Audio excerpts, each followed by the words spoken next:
മധ്യപൂർവേഷ്യയിലെ സംഘർഷ സാഹചര്യം ലോകത്താകെ ആശങ്ക പരത്തുന്നു. കാര്യമായ മധ്യസ്ഥ ശ്രമങ്ങളൊന്നും വിജയിക്കുന്നില്ലെന്നല്ല, ഉണ്ടാകുന്നതേയില്ല. ഏറ്റവും പുതിയ വാർത്തകളും ഇന്റർനാഷണൽ ഡെസ്കിൽ നിന്നും മെറിൻ മേരി ചാക്കോ, ന്യൂസ് ഡെസ്കിൽ നിന്നും സുഹൈൽ മുഹമ്മദ്, ദുബായിൽ നിന്നും മുഹമ്മദ് റഹീസ് എന്നിവർ ചെയ്യുന്നു. ആദ്യം റഹീസിലേക്ക് പോകുന്നു. റഹീസ്, ഇന്ന് രാവിലെ മുതൽ ഈ സമയം വരെ GCC രാജ്യങ്ങളിൽ ദുബായിലാവട്ടെ, ഖത്തറിലാവട്ടെ, ബഹ്റൈനിലോ കുവൈത്തിലോ ഒക്കെ അങ്ങനെ കാര്യമായ സംഭവങ്ങൾ ഉണ്ടാവുന്നില്ല. സമാധാനം. റഹീസ്. ഹാഷ്മി, ഏറ്റവും ഒടുവിലായിട്ട് വരുന്ന ഒരു വിവരം, അതായത് ഈ ദുഃഖം തുറമുഖത്ത് വീണ്ടും ഒരു ചെറിയ തരത്തിലുള്ള ഒരു ആക്രമണം ഉണ്ടായിട്ടുണ്ട്. ഈ ടാങ്കറുകളെ, എണ്ണ ടാങ്കറുകളെ, കപ്പലുകളെ ലക്ഷ്യമിട്ടുകൊണ്ട് ഒരു ഡ്രോൺ ആക്രമണം ഉണ്ടായിട്ടുണ്ട് എന്ന് ഒമാൻ ന്യൂസ് ഏജൻസി റിപ്പോർട്ട് ചെയ്യുന്നുണ്ട്. പക്ഷെ അതിൽ കാര്യമായിട്ടുള്ള കാഷ്വാലിറ്റി ഒന്നും ഉണ്ടായില്ലെന്നും അതിനെ പ്രതിരോധിച്ചുവെന്നാണ് വിവരം. പക്ഷെ അതിനപ്പുറത്തേക്ക് ഈ സൗദി അറേബ്യയിൽ ഇന്നുണ്ടായ ആക്രമണങ്ങളെ മാറ്റി നിർത്തിയാൽ GCC രാജ്യങ്ങളിൽ പൊതുവെ ഇന്ന് വലിയ തോതിൽ ആക്രമണം ഒന്നും തന്നെ ഉണ്ടായിട്ടില്ല എന്ന് പറയണം. പുലർച്ചെ UAE സമയം ഒരു 3 മണിക്കും 4 മണിക്കും ഇടയിൽ ഗൾഫ് രാജ്യങ്ങളിലുടനീളം ചെറിയ തോതിലുള്ള ആക്രമണം ഉണ്ടായിരുന്നു. അത് ഒരു സീരീസ് ഓഫ് അറ്റാക്ക് എന്ന് വലിയ തോതിൽ പറയാൻ കഴിയില്ല. കാരണം കഴിഞ്ഞ ദിവസമൊക്കെ ഉണ്ടായ അത്ര തോതിലുള്ള ആക്രമണം ഈ സൗദി ഒഴികെയുള്ള രാജ്യങ്ങളിൽ ഉണ്ടായി എന്ന് പറയാൻ കഴിയില്ല. അപ്പോൾ ആ നിലയ്ക്ക് അബുദാബിയിലും ഒപ്പം തന്നെ കുവൈറ്റ്, ബഹ്റൈൻ, ഖത്തർ ഇവിടെയൊക്കെയും അപകടമുണ്ടായി, അപായ സൂചനകൾ മുഴങ്ങി, ആക്രമണം നടന്നു. പക്ഷേ അതൊന്നും ഒരു നാശനഷ്ടം ഉണ്ടാക്കുന്ന തരത്തിലേക്ക്, അല്ലെങ്കിൽ ഈ പറയുന്ന ഈ ഡിഫ്യൂസ്ഡ് ആയിട്ടുള്ള ഈ മിസൈലുകളുടെ അവശിഷ്ടങ്ങൾ വീണുണ്ടാകുന്ന ആക്രമണം പോലും ആ സമയത്ത് ഉണ്ടായിട്ടില്ല എന്നാണ് നിലവിൽ മനസ്സിലാകുന്നത്. എല്ലാം കൃത്യമായി പ്രതിരോധിക്കാൻ കഴിഞ്ഞിട്ടുണ്ട് എന്ന് ഓരോ രാഷ്ട്രങ്ങളും അവകാശപ്പെടുകയും ചെയ്യുന്നുണ്ട്. പക്ഷേ ഇപ്പോൾ ഈ അവസാനം ഒമാനിലെ ദുഃഖം തുറമുഖം ആയി ബന്ധപ്പെട്ട് ഏറ്റവും ഒടുവിൽ അപ്ഡേറ്റ് തിരക്കുമ്പോൾ അവിടെ ഒരു ഫ്യൂൽ ടാങ്കിന് നേരെ ഒരു ആക്രമണം ഉണ്ടായിട്ടുണ്ട്. പക്ഷെ അവിടെ ഒരു ഇഞ്ചുറി പോലും ഇല്ല എന്ന് ഒമാൻ ന്യൂസ് ഏജൻസി പറഞ്ഞു വെക്കുന്നുണ്ട്. ഒപ്പം തന്നെ ഒമാൻ സർക്കാർ ഇത്തരത്തിൽ ഈ ആക്രമണത്തെ അപലപിച്ചുകൊണ്ടും ഒരു വിശദീകരണം അല്ലെങ്കിൽ അത്തരത്തിൽ അവരുടെ ഒരു കുറിപ്പ് കൂടി പുറത്തു വരുന്നുണ്ട്. അപ്പോൾ അത് മാത്രമാണ് ഇന്ന് കാര്യമായി പറയാൻ കഴിയുന്നത്. ഇനി സാധാരണഗതിയിൽ ഇന്നലെ ഉച്ച മുതൽ ശാന്തമായിരുന്നു. ഇന്ന് രാവിലെയാണ് നേരിയ തോതിലെങ്കിലും ആക്രമണം ഉണ്ടായത്. അതിന്റെ അർത്ഥത്തിലാണ് ഈ വിമാന സർവീസുകളൊക്കെയും വീണ്ടും ഭാഗികമായിട്ടെങ്കിലും സെലക്റ്റീവായിട്ട് ഓപ്പറേറ്റ് ചെയ്യുന്നത്. പക്ഷേ ആ സാഹചര്യം തന്നെ മുന്നോട്ട് പോകുമെന്നുള്ള സൂചനകളാണ് ഒരു നിലയ്ക്ക് GCC രാജ്യങ്ങളിൽ ഉടനീളം ലഭിക്കുന്നത്.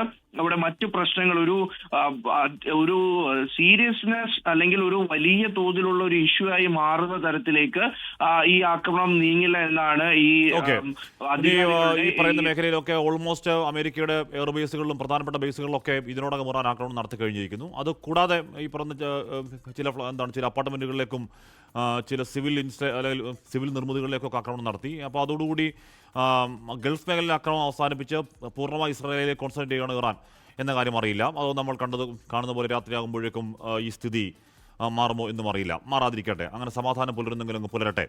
മെറിൻ മേരി ചാക്കോ കൂടി ചേരുന്നു. മെറിനായി പശ്ചിമേഷ്യൻ യുദ്ധങ്ങൾ ഇത് മാത്രമല്ല, എല്ലാ കാലത്തെയും യുദ്ധങ്ങളുടെ പ്രത്യേകത തുടങ്ങിക്കഴിഞ്ഞാൽ അതെവിടെ നിർത്തണമെന്ന് അറിയാതെ അത് പല സ്ഥലങ്ങളിലേക്ക് പല രീതിയിൽ വല്ലാതെ വ്യാപിക്കുന്ന കാഴ്ച നമ്മൾ ആദ്യമായി കാണുന്നതല്ല. ഇക്കുറിയും അതിന് മാറ്റമില്ല. ലെബനനിലേക്ക് ശക്തമായ ആക്രമണം തുടരുന്നുണ്ട്. ഇസ്രായേൽ ഹിസ്ബുള്ള ഒരു വിമാനത്താവളം ആക്രമിച്ചു എന്ന് പറയുന്നുണ്ട്. ആ മേഖലയിലും ഇറാൻ ഇസ്രായേലിൽ നിന്ന് മാറി കൂടുതൽ പ്രദേശങ്ങളിലേക്ക് യുദ്ധം ഇപ്പോഴും തടസ്സമില്ലാതെ വ്യാപിക്കുന്നുണ്ട്. മെറിൻ മേരി ചാക്കോ. ഹാഷ്മി, മിഡിൽ ഈസ്റ്റിലെ സംഘർഷം പ്രധാനമായും അതിനൊരു അയവില്ല എന്നത് മാത്രമല്ല, അത് ലെബനനെ കൂടെ ഒരു യുദ്ധക്കളമാക്കിയിരിക്കുകയാണ്. ലെബനൻ ഇപ്പോൾ ഇസ്രായേൽ ഒരേ സമയം ടെഹ്റാനിലേക്കും അതേസമയം തന്നെ ലെബനനിലെ ഹിസ്ബുള്ള കേന്ദ്രങ്ങൾ കേന്ദ്രീകരിച്ചും ഇപ്പോൾ കനത്ത ആക്രമണം തുടരുകയാണ്. ഇതിൻ്റെ തെക്കൻ ലെബനൻ കേന്ദ്രീകരിച്ചാണ് പ്രധാനമായും ഈ ഒരു ആക്രമണം നടത്തുന്നത്. ഇതിനോടകം തന്നെ 5ലധികം മിസൈലുകൾ അവിടെ പതിച്ചതെന്നുള്ള വിവരമാണ് ലഭിക്കുന്നത്. ആക്രമണത്തിന് തൊട്ടു മുമ്പ് തന്നെ ആ ഗ്രാമങ്ങളിൽ നിന്നും ഒഴിഞ്ഞു പോകണമെന്ന് അറിയിപ്പ് നൽകിയിരുന്നു. ഇതേ തുടർന്നാണ് ശക്തമായ ഒരു ആക്രമണം നടത്തിയിരിക്കുന്നത്. ഇപ്പോൾ ഈ ഒരു ആക്രമണത്തിൽ ഇസ്രായേൽ പ്രതിരോധ മന്ത്രി ഇസ്രായേൽ കട്സിന്റെ തന്നെ പ്രതികരണം വന്നിരിക്കുന്നു. ഞങ്ങൾ കരയിലൂടെ തന്നെ കനത്ത ആക്രമണം നടത്തും.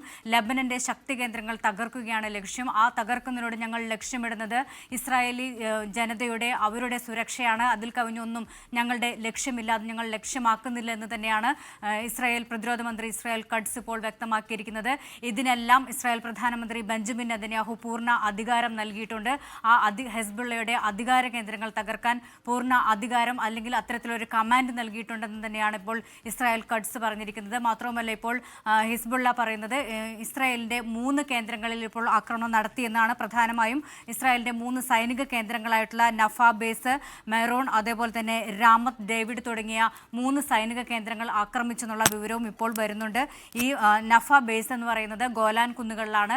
ഈ ഗോലാൻ കുന്നുകളിൽ ഇപ്പോൾ ആക്രമണം നടത്തിയെന്നുള്ള വിവരം കൂടി ഇപ്പോൾ പുറത്തു വരുന്നുണ്ട്. എന്തായാലും നേരത്തെ തന്നെ ഇറാൻ ഇസ്രായേലും അതുപോലെ തന്നെ ജെറൂസലേം, ടെൽ അവീവ്, ഏലാത്ത് തുടങ്ങിയ നഗരങ്ങളിൽ രൂക്ഷമായിട്ടുള്ള ഒരു ആക്രമണം നടത്തിയിരുന്നു. അതോടൊപ്പം തന്നെ ഇറാന്റെ സൈനിക കേന്ദ്രങ്ങളും അതേപോലെ തന്നെ IRGC കമാൻഡ് കേന്ദ്രങ്ങളും എല്ലാം തകർത്തതായിട്ട് അമേരിക്കയും അവകാശപ്പെട്ടു. ഇപ്പോൾ UAE നടന്ന ആക്രമണത്തിൽ ആമസോണിന്റെ 3 ഡാറ്റാ സെന്ററുകൾ തകർന്നു എന്നുള്ള വിവരവും വരുന്നുണ്ട്. എന്തായാലും തുടർച്ചയായ 4ാം ദിവസവും ഈ ഒരു ആക്രമണം അങ്ങോട്ടും തുടരുമ്പോഴും ഒരു സമാധാന ശ്രമങ്ങൾ അകലെയാണെന്ന് തന്നെയാണ് പറയാൻ സാധിക്കുന്നത്. കഴിഞ്ഞ ദിവസം US പ്രസിഡന്റ് ഡൊണാൾഡ് ട്രംപ് പ്രഖ്യാപിച്ചിരുന്നു, അതായത് വ്യക്തമാക്കിയിരുന്നു, ഇതിനെ ഈ ഒരു ആക്രമണങ്ങളെല്ലാം ന്യായീകരിച്ചുകൊണ്ട് പറഞ്ഞത് ഈ ഒരു ആക്രമണം 4 അല്ലെങ്കിൽ 5 ആഴ്ച വരെ നീണ്ടുപോകും. കാരണം ഇറാൻ ഒരു വലിയ രാജ്യമാണ്, അതുകൊണ്ട് അത്തരത്തിലൊരു നടപടി ആവശ്യമാണെന്ന് പറഞ്ഞു. അതിൽ ബ്രിട്ടൻ ഇപ്പോൾ പ്രതികരിച്ചിരുന്നത് ഇറാനിൽ ഒരു ഭരണമാറ്റം അല്ലെങ്കിൽ എന്ന് പറയുന്നത് അതൊരു കര ആക്രമണത്തിലൂടെയാണ് സാധ്യമാകുക. അതുകൊണ്ട് തന്നെയാണ് ഈ ഒരു യുദ്ധത്തിൽ ഞങ്ങൾ പങ്കാളിയാകാത്തതെന്നും കെയർ സ്റ്റാമർ വ്യക്തമാക്കിയിരുന്നു. മാത്രമല്ല, എന്നാൽ അതേസമയം ഞങ്ങളുടെ സൈനിക താവളങ്ങൾ അമേരിക്കയ്ക്ക് തുറന്നു കൊടുക്കും, പക്ഷേ യുദ്ധത്തിൽ ഞങ്ങൾ നേരിട്ട് പങ്കാളികളാകില്ല എന്ന് പറഞ്ഞു. സ്പെയിനും അതേ നിലപാട് തന്നെയാണ് സ്വീകരിച്ചിരിക്കുന്നത്. എന്തായാലും ഈ ഒരു രാജ്യങ്ങൾ തമ്മിൽ ഇത്തരത്തിൽ ഒരു പശ്ചിമേഷ്യ അല്ലെങ്കിൽ മധ്യപൂർവേഷ്യ ഒരു സംഘർഷത്തിലേക്ക് നീങ്ങുമ്പോൾ അതിൽ സമാധാന ശ്രമങ്ങൾ ഒന്നും നടക്കുന്നില്ല. അത്തരത്തിലൊരു പോസിറ്റീവായിട്ടുള്ള ഒരു യുദ്ധം അവസാനിപ്പിക്കുന്നതിൽ, സംഘർഷം അവസാനിപ്പിക്കുന്നതിനുള്ള വാർത്തകളൊന്നും വരുന്നില്ല എന്ന് തന്നെയാണ് ആശങ്കാജനകമായിട്ടുള്ളത്. നേരത്തെ തന്നെ മാർക്കോ റൂബിയോന്റെ ഒരു പ്രതികരണം ഉണ്ടായിരുന്നു, ഇസ്രായേൽ ഇറാനെ ആക്രമിക്കുമെന്ന് പറഞ്ഞു. അതുണ്ടായാൽ ഇറാൻ അമേരിക്കയെ ആക്രമിക്കും, അതുകൊണ്ട് തന്നെയാണ് ഇത് ഞങ്ങൾ ഇങ്ങനൊരു ആക്രമണം നടത്തിയെന്ന് തന്നെ US state secretary Marco Rubio പ്രതികരിച്ചിരുന്നു. അതിന് തൊട്ടു പിന്നാലെ അതൊരു വിചിത്ര ഒരു ന്യായമായിട്ടാണ് അത് പറയുന്നത്. അതിന് തൊട്ടു പിന്നാലെ ഇറാൻ വിദേശകാര്യമന്ത്രി അബ്ബാസ് അരക്ചി പറഞ്ഞത് മാർക്കോ റൂബിയോയുടെ ഈ വാക്കുകളിൽ തന്നെ വ്യക്തമാണ്, ഇറാൻ ഒരിക്കലും അമേരിക്കയ്ക്ക് ഭീഷണിയല്ല, അമേരിക്ക ആക്രമിച്ചത് ഇസ്രായേലിന് വേണ്ടിയാണ് അമേരിക്ക നിലകൊള്ളുന്നത് എന്നുള്ളത് വ്യക്തമായി കഴിഞ്ഞുവെന്നും ആ പ്രതികരണത്തിലൂടെ വ്യക്തമാകുന്നുണ്ട്. ഇത് തന്നെയാണ് എന്തായാലും ഒരു 4ാം ദിവസവും മധ്യപൂർവേഷ്യ സംഘർഷപരിമിതമായി തന്നെ തുടരുന്നു. ലെബനനിൽ ആക്രമണം കടുപ്പിക്കാൻ അല്ലെങ്കിൽ ഹിസ്ബുള്ള കേന്ദ്രങ്ങൾ ലക്ഷ്യമിട്ട് ആക്രമണം കടുപ്പിക്കാൻ തന്നെയാണ് ഇസ്രായേലിന്റെ തീരുമാനം. യുദ്ധം അതിർത്തികൾ ഭേദിച്ച് പല സ്ഥലങ്ങളിലേക്ക് വ്യാപിക്കുന്നു എന്നാണ് മേരി ചാക്കോ റിപ്പോർട്ട് ചെയ്യുന്നത്. ഇവിടെ ഇപ്പോൾ വരുന്ന വാർത്ത, ദയ്യാറിലും ജാമിൻ ബുഷഹറിലും ഉണ്ടായ അമേരിക്കൻ ഇസ്രായേൽ ആക്രമണങ്ങളിൽ IRGCയുടെ 5 അംഗങ്ങൾ കൊല്ലപ്പെട്ടതിന് വാർത്ത വരുന്നു. അതേസമയം തന്നെ ബഹ്റൈനിലുള്ള US എയർബേസ് അത് പൂർണ്ണമായി തകർക്കാൻ കഴിഞ്ഞുവെന്ന് IRGS പറയുന്നുണ്ട്. 20 ഡ്രോണുകൾ, 3 മിസൈലുകൾ ഷേഖീസ ബേസ് ിലേക്ക് പതിച്ചു. പൂർണ്ണമായി അമേരിക്കയുടെ ആ എയർബേസ് തകർത്തു എന്നാണ് IRGSന്റെ അവകാശവാദം. ഇപ്പോൾ ഇറാനിൽ ഇസ്രായേൽ കൊന്ന 168 പ്രൈമറി സ്കൂൾ കുഞ്ഞുങ്ങളുടെ സംസ്കാര ചടങ്ങുകൾ നടക്കുകയാണ്. ലക്ഷക്കണക്കിന് ആളുകളാണ് തെരുവിൽ അവർക്ക് ആദരമർപ്പിക്കാൻ തെരുവിൽ ഇറങ്ങിയിരിക്കുന്നത്. റിവഞ്ച് എന്നൊറ്റ മുദ്രാവാക്യം മാത്രമേ ഉയർത്തുന്നുള്ളൂ. സുഹൈൽ മുഹമ്മദ് കൂടി ചെയ്യുന്നു. സുഹൈൽ, മാർക്കോ റൂബിയോ എന്താണ് പറഞ്ഞതെന്ന് റൂബിയോയ്ക്ക് പോലും മനസ്സിലായില്ല. അതായത് ഇറാൻ ഇസ്രായേലിനെ ആക്രമിക്കുമെന്ന് അറിയാമായിരുന്നു, അങ്ങനെ ആക്രമിച്ചാൽ ഇസ്രായേൽ അമേരിക്കയെ ആക്രമിക്കും, അതുകൊണ്ട് അമേരിക്ക പോയി ഇറാനെ ആക്രമിച്ചു എന്നൊക്കെ ആർക്കും മനസ്സിലാവാത്ത ചില വിചിത്രവാദങ്ങൾ പറയുകയായിരുന്നു. 4 അമേരിക്കൻ സൈനികർ ആദ്യം കൊല്ലപ്പെട്ടു, ഇപ്പോൾ അത് 6 എന്ന് ഉയരുന്നു. IRGS പറയുന്നത് 40 അമേരിക്കൻ സൈനികർ എന്നാണ്. കൂടുതൽ കാഷ്വാലിറ്റി ഉണ്ടാകും എന്ന് ഡൊണാൾഡ് ട്രംപ് തന്നെ പറയുന്നു. ആ കാഷ്വാലിറ്റിയിൽ അമേരിക്കൻ സൈനികരുടെ ചോരയിൽ അമേരിക്കക്കകത്ത് പ്രതിഷേധം പുകഞ്ഞു തുടങ്ങുന്നുണ്ട്. പിന്നെയും കരയാക്രമണത്തിൽ പോലും ഞങ്ങൾ സജ്ജമാണ് എന്ന് ട്രംപ് പറയുന്നത് എങ്ങനെയാണ് സുഹൈൽ? അശ്മി, കാറ്റ് വിതച്ച് അത് കൊടുങ്കാറ്റാകുന്നു എന്ന് നമ്മൾ അല്പം സങ്കടത്തോട് തന്നെ പറയേണ്ട സ്ഥിതിയിലേക്കാണ് മധ്യപൂർവേഷ്യ കടന്നു പോകുന്നത്. അത്തരത്തിലുള്ള കാര്യങ്ങളാണ് അവിടെ നിന്ന് റിപ്പോർട്ട് ചെയ്യപ്പെടുന്നത്. ഏറ്റവും പ്രധാനമായും പറയേണ്ടത്, അശ്മി നേരത്തെ തുടക്കത്തിൽ സൂചിപ്പിച്ചതുപോലെ തന്നെ യുദ്ധം തുടങ്ങാൻ എളുപ്പവും അത് അവസാനിപ്പിക്കാൻ ഏറെ പ്രയാസവുമാണെന്ന രീതിയിൽ തന്നെയാണ് കാര്യങ്ങൾ നീങ്ങുന്നത്. അതായത് തുടങ്ങിയത് എന്തിന് എന്ന ചോദ്യത്തിന് വിചിത്രമായ ഉത്തരങ്ങൾ ലഭിക്കുന്നു. ഇന്നലെ ഏറ്റവും ഒടുക്കം ട്രംപ് ഈ യുദ്ധം തുടങ്ങിയത് മുതലൊക്കെ ട്രൂത്ത് സോഷ്യൽ മാത്രം പ്രതികരിച്ചിരുന്നു. ഏറ്റവും ഒടുക്കം ജനങ്ങൾ അഭിസംബോധന ചെയ്യേണ്ട ഒരു ഘട്ടത്തിലേക്ക് ട്രംപ് എത്തി. കാരണം അമേരിക്കൻ സൈനികർക്ക് ജീവൻ നഷ്ടമാകുന്നു. യുദ്ധത്തിൽ ജനങ്ങളോട് മറുപടി പറയേണ്ട, ജനങ്ങളുടെ പിന്തുണ തേടേണ്ട സാഹചര്യത്തിൽ എത്തിയപ്പോൾ മാത്രമാണ് ട്രംപ് ജനങ്ങൾ അഭിസംബോധന ചെയ്തത്. ആ അഭിസംബോധനയിൽ പ്രധാനമായും പറഞ്ഞ കാര്യം ഇറാൻ അമേരിക്ക ഭീഷണി ആയതുകൊണ്ട് ഇറാനെ ആക്രമിച്ചു എന്നുള്ളതാണ്. എന്നുള്ളതാണ്. ആ മറുപടി പറഞ്ഞ അല്പസമയം കഴിയും മുമ്പാണ്, അല്ലെങ്കിൽ ഒരു ദിവസം പിന്നിടുമ്പോഴാണ് സ്റ്റേറ്റ് സെക്രട്ടറി മാർക്കോ റൂബിയോ ആർക്കും ഒരു എത്തും പിടിയും കിട്ടാത്ത ഒരു ഉത്തരം പറഞ്ഞത്. ആ ഉത്തരത്തിന് ഒരു കാര്യം നമുക്ക് വ്യക്തമാണ്, ഇസ്രയേലിന്റെ സമ്മർദ്ദത്തിന് വഴങ്ങിയാണ് അമേരിക്ക ഇറാനെ ആക്രമിച്ചത്. അതിനപ്പുറത്തേക്ക് അമേരിക്കയ്ക്ക് ഇറാൻ ഒരു ഭീഷണിയാകുന്നുവെന്ന വാർത്ത റൂബിയോനെ തള്ളുന്നു. അതായത് ഇസ്രയേലിനെ വഴപ്പെട്ട് നമ്മളൊക്കെ കരുതുന്ന എപ്പോഴും അമേരിക്ക സൂപ്പർ പവറും ഇസ്രയേൽ ക്ലൈന്റ് രാഷ്ട്രവുമാണെന്നാണ്. നിലവിൽ നമുക്ക് ലഭിക്കുന്ന വാർത്തകൾ അല്ലെങ്കിൽ മാർക്ക് റൂബിയുടെ പ്രതികരണങ്ങൾ എടുക്കുമ്പോൾ ക്ലൈന്റ് രാഷ്ട്രമായി അമേരിക്ക മാറുന്നു നമ്മൾ സംശയം വരുന്നു. കാരണം ഈ ഫെബ്രുവരി 6 ആദ്യഘട്ട ചർച്ച ഇറാനും അമേരിക്കയും തമ്മിൽ ആണവ നിരായുധീകരണവുമായി ബന്ധപ്പെട്ട് ഒമാനിൽ നടക്കുന്നത്. ഈ ചർച്ച നടക്കുന്ന സമയം മുതൽ ഇസ്രയേൽ ഏതെങ്കിലും വിധത്തിൽ ഏതെങ്കിലും ഘട്ടത്തിൽ അമേരിക്ക സൈനിക നീക്കത്തിൽ പിന്മാറുമെന്ന ആശങ്ക ഇസ്രയേലിനുണ്ട് എന്ന് വേണം നമ്മൾ അനുമാനിക്കാൻ. കാരണം ഫെബ്രുവരി 6 ആദ്യത്തെ ആണവ നിരായുധീകരണ ചർച്ചയ്ക്ക് ഇറാനും അമേരിക്കയും ടേബിളിൽ എത്തുന്ന സമയത്ത് ചർച്ച ശുഭകരമായ പരിസമാപ്തിയിൽ എത്തുമോ എന്ന ആശങ്ക ഇസ്രായേലിനുണ്ടെന്ന് തോന്നിക്കും വിധം